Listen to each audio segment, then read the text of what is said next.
I'm John McCarthy, supervising producer of the Lawyers.com channel.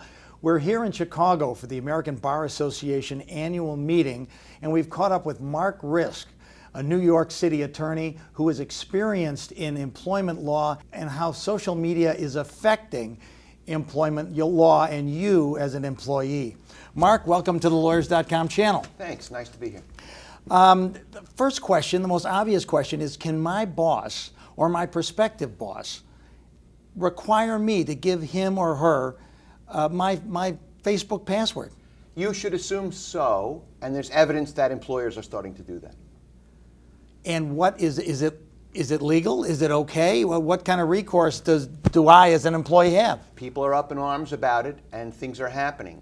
Word got out a couple of years ago that employers in Maryland were doing it.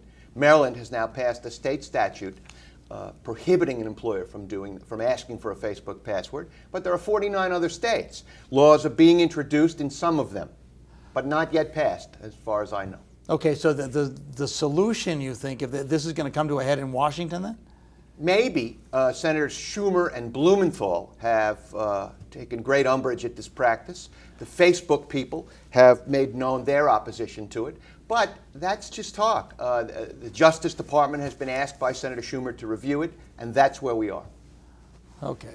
All right. Well, what if somebody refuses? What if they get that kind of a question from their employer and they say, I'm not going to do it? Right now, what I want to tell your audience is to worry about this at the front end.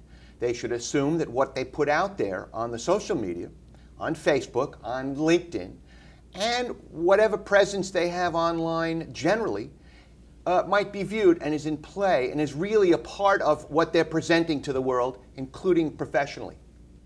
So a boss can say, you didn't give me your password, I'm not going to hire you. And that's okay. So far, most places. Okay. Yeah. So your counsel is to be very careful. Prudent and conservative and smart at the front end. You have to be aware of what's out there in the social media about you, created by you or about you, and you have to deal with it. Okay. It's part of your resume, you might say. Okay. Mark Risk, New York City attorney in employment law, thank you so much. Thank you. Thank you very much. I'm John McCarthy in Chicago for the Lawyers.com channel.